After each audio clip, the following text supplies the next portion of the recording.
If you want to power off your Samsung Galaxy S26 Ultra without touching this screen, here's what you need to do. You will need to prepare a USB cable and also a computer or a laptop.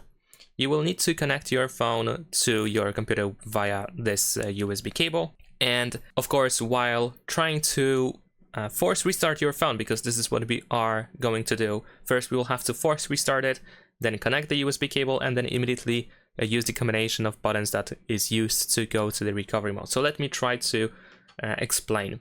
So to force restart the phone, which is something that we're gonna do at first, we will have to press and hold power and volume down button.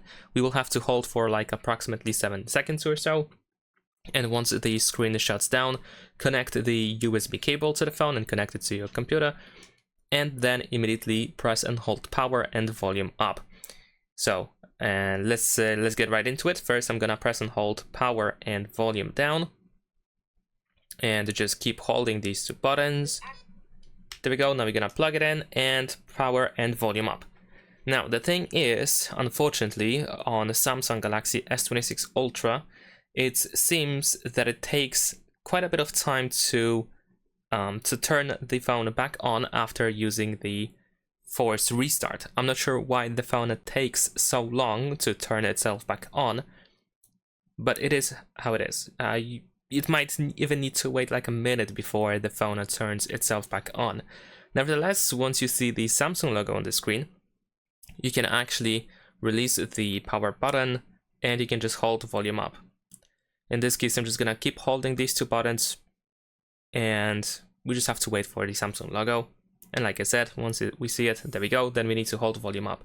So as you can see, it takes a little bit of time before we can actually go and turn on to go to the recovery mode and turn on the phone. But once we manage to go to the recovery mode, in here we have the power off option. By the way, in this menu we navigate by using volume buttons, so you can move up and down with volume buttons. So make sure that power off is selected. We can also unplug the cable. It's not needed anymore.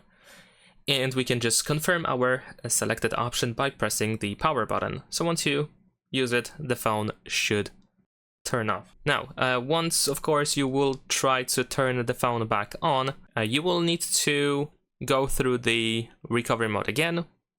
But it is fairly simple. You just have to reboot your phone. So make sure that reboot system now is selected. Press the power button and your phone will restart and go back to the normal mode. That is pretty much it. Leave a like and subscribe.